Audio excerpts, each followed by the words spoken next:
Constable Ankul की बात सुनकर अक्षय शॉक्ड रह जाता है। वो फौरन ही अपनी जगह पर उठकर खड़ा हो जाता है और अंकुल से पूछता है, ये तुम क्या कह रहे हो अंकुल? आखिर काव्या ने ऐसा क्या किया है जो तुम्हें उसे अरेस्ट करने यहाँ आना पड़ा? तुम गलत समझ रहे हो अक्षय, मेरा मतलब वो नहीं था। एक्चुअली काव्या ने 2 दिन पहले स्टेशन में फोन गुम होने की रिपोर्ट लिखवाई थी। हमने आज ही एक फोन चोरी करने वाली गैंग को पकड़ा है, इसलिए मैं काव्या को बुलाने आया हूँ। शायद उसे उसका फोन भी वही मिल जाए। अच्छा, सॉरी अंकुल, मैं तुम्हारी बात का कुछ और ही मतलब समझ बैठा था। कोई बात नहीं अक्षय, इसमें तुम्हारी कोई गलती नहीं है। अंकुल और अक्षय बात कर ही रहे थे कि इतने में काव्या भी किचन से निकलकर वहां पर आ जाती है। ये देखो, काव्या भी आ गई। क्या हुआ साहब, आपको मुझसे क्या बात करनी है? काव्या, तुम्हें मेरे साथ चलना होगा। मैं रास्ते में तुम्हें सारी बात बता दूंगा। काव्या हाँ में अपना सिर हिला देती है और फिर वो दोनों पुलिस जीप में बैठकर पैलेस के मेन गेट से बाहर निकल जाते हैं। अब तो बताइए साहब, आप मुझे कहाँ ले जा रहे हैं और ऐसी क्या बात है जो आप उस हवेली में नहीं बता सकते थे?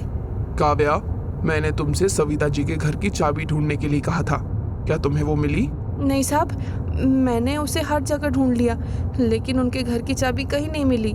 काव्या, डीएसपी सर ने मुझे अभी उस घर की तलाशी लेने को कहा है। अगर उसकी चाबी नहीं मिल रही है तो मुझे वो ताला तोड़ना होगा। ठीक है साहब, अगर ऐसी बात है तो आप वो ताला तोड़ दीजिए। काव्या, तुम्हें मुझे ऐसे साहब कहकर बुलाने की कोई जरूरत नहीं है। मुझे ये सुनने में काफी अजीब लगता है। वैसे भी मैं अभी बस एक कांस्टेबल हूँ, तुम मुझे ऐसे ही बुला सकती हो। ऐसे ही मतलब? अंकुल बोलकर सब मुझे अंकुल ही बोलते हैं। अंकुल की बात सुनकर काव्या थोड़ा शर्मा जाती है और अपना सिर नीचे झुका लेती है। काव्या के मुंह से अपना नाम सुनकर अंकुल एक झटके से उसकी तरफ देखता है। काव्या भी एक हल्की सी स्माइल के साथ अंकुल को देख रही थी। जैसे ही अंकुल की नजर उससे मिलती है, काव्या दूसरी तरफ देखने लगती है। ऐसे ही कुछ देर तक आगे बढ़ने के बाद वो लोग काव्या के घर के पास पहुंच जाते हैं। चलो काव्या, हम पहुंच गए। वो दोनों पुलिस जीप से नीचे उतरते हैं और सीधा सविता के घर की तरफ बढ़ने लगते हैं। अंकुल ने अपने हाथ में एक हथौड़ा पकड़ रखा था, जिससे वो सविता के घर का ताला तोड़ने वाला था। अंकुल आगे बढ़ता है और ताला तोड़ने के लिए दरवाजे के ठीक सामने खड़ा हो जाता है। काव्या, मेरे ताला तोड़ने से तुम्हें कोई प्रॉब्लम तो नहीं है ना? नहीं अंकुल, मुझे कोई प्रॉब्लम नहीं है, और वैसे भी अगर डीएसपी मौर्य का ऑर्डर है तो करना तो पड़ेगा ही। अंकुल हथौड़ा उठाता है और जोर से दरवाजे पर लगे उस ताले को मारता है। काव्या, तुम थोड़ा पीछे हट जाओ, मैं ये ताला तोड़ रहा हूँ। हथौड़े के एक ही वार से ताला टूटकर जमीन पर गिर जाता है। ताला टूटते ही अंकुल सविता के घर का दरवाजा खोलता है और घर के अंदर घुस जाता है।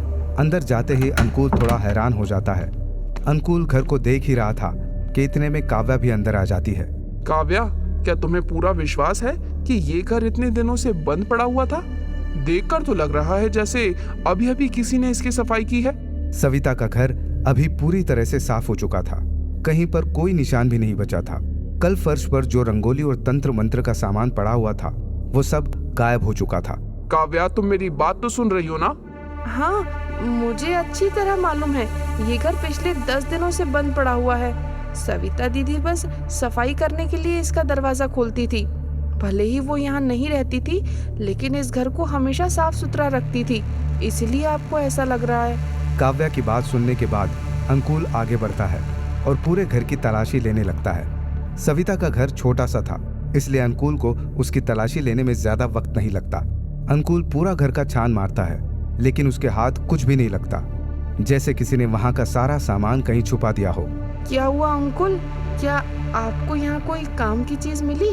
नहीं काव्या, अभी तक तो यहाँ कुछ भी नहीं मिला, और मुझे लगता भी नहीं है कि यहाँ मुझे कुछ मिल सकता है। तो फिर अब आप क्या करोगे? पता नहीं, इंस्पेक्टर डोगरा आज तुम्हारे दिए हुए एड्रेस पर गए हैं। हो सकता है उन्हें वहाँ जाकर कुछ पता चले। आप ठीक कह रहे हो अंकुल, सविता दीदी के आई बाबा को जरूर कुछ न कुछ पता होगा। मैं भी यही चाहता हूँ कि ऐसा ही हो काव्या। पता नहीं डोगरा सर अभी वहाँ पहुँचे भी होंगे या नहीं। इंस्पेक्टर डोगरा और कांस्टेबल शर्मा कार में बैठे हुए एक बहुत ही संकरे रास्ते पर आगे बढ़ रहे थे।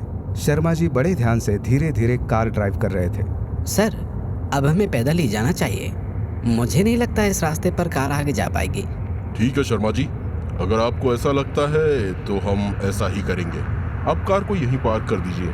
यहाँ से हम पैदल ही आगे बढ़ेंगे। इंस्पेक्टर डोगरा और शर्मा जी कार से नीचे उतर जाते हैं और पैदल आगे बढ़ने लगते हैं। अभी वो दोनों उसी गांव में थे जिसका पता सविता के उस चिट्ठी पर लिखा हुआ था जिसे उसने अपने बाबा के लिए लिखा हुआ था। सर, ये तो बड़ा ही अजीब गांव है। कोई दुकान भी नहीं दिख रही जहां सविता के बाबा का पता पूछ सकें। इंस्पेक्टर डोगरा और कांस्टेबल शर्मा सब तरफ ध्यान से देखते हुए आगे बढ़ रहे थे। काफी देर तक भटकने के बाद उन्हें दूर से एक बूढ़ी औरत आती हुई दिखाई देती है। शर्मा जी, वो देखिए, उधर से एक औरत आ रही है। उससे पूछते हैं, शायद वो सविता के बाबा का घर ढूंढने में हमारी मदद कर सके। माँ जी, हम राम प्रसाद जी का घर ढूंढ रहे हैं। क्या आप बता सकती है कि उनका घर किधर है? इंस्पेक्टर डोगरा की बात सुनकर वो औरत अपनी आंखें बीचने लगती है और अजीब सा मुंह बनाकर उन्हें देखने लगती है। तुम लोगों को अब राम प्रसाद से क्या काम है? वो हम उनकी बेटी सविता के दोस्त हैं। उसी ने हमें यहाँ भेजा है। उस बूढ़ी औरत का चेहरा गुस्से से भर जाता है। क्या कहा? तुम लोगों को उस कलमुही सविता ने यहाँ भेजा है? उसे तुम्हें यहाँ भेजने में शर्म नहीं आई? माँ जी, आप क्या कह रही हैं? मेरी कुछ भी समझ में नहीं आ रहा है। प्लीज थोड़ा साफ साफ बताइए। वो अपने आशिक के साथ यहाँ से भाग कर चली गई थी। उसके जाने के बाद उसकी आई की तबीयत खराब रहने लगी। फिर कुछ महीनों के बाद उनकी मौत हो गई। उसकी आई की मौत के 2 महीने बाद राम प्रसाद जी का भी देहांत हो गया। वो कलमुही ना तो अपनी आई की मौत पर यहाँ आई और ना ही अपने बाबा की। पता नहीं उसने अब तुम दोनों को यहाँ क्यों भेजा है। उस औरत की बात सुनते ही इंस्पेक्टर डोगरा की आंखें हैरानी से बड़ी हो जाती हैं। उसे बिल्कुल समझ नहीं आ रहा था कि अब उसे क्या करना चाहिए। ऐसा लग रहा था जैसे वो लोग घूम के फिर से वहीं पहुंच गए थे जहां से उन्होंने केस की तहकीकात शुरू की थी। माँ जी, क्या आप हमें राम प्रसाद जी का घर दिखा सकती हैं? चलो, अगर तुम देखना ही चाहते हो तो मेरे पीछे आओ। इंस्पेक्टर डोगरा और शर्मा जी चुपचाप उस औरत के पीछे पीछे सविता के बाबा के घर की तरफ बढ़ने लगते हैं। उधर पैलेस में शुभम अकेला हॉल में बैठा कुछ सोच रहा था। जैसे ही अक्षय उसे वहां देखता है, वो जाकर उसके पास बैठ जाता है। क्या हुआ भाई? यहाँ अकेले किसके ख्यालों में खोया हुआ है? अक्षय, मुझे ये समझ नहीं आ रहा कि आखिर अंकुल ने हमसे झूठ क्यों कहा। तू किस बारे में बात कर रहा है शुभम? मेरी कुछ समझ नहीं आ रहा। अंकुल ने कहा कि काव्या का फोन चोरी हो गया था, लेकिन कुछ दिन पहले ही काव्या ने मुझे बताया था कि उसके पास कोई फोन नहीं है। जरूर कुछ तो है जो वो लोग हमसे छुपा रहे हैं, और पता नहीं क्यों मुझे लगता है देव और अंजलि भी इसमें उनके साथ मिले हुए हैं।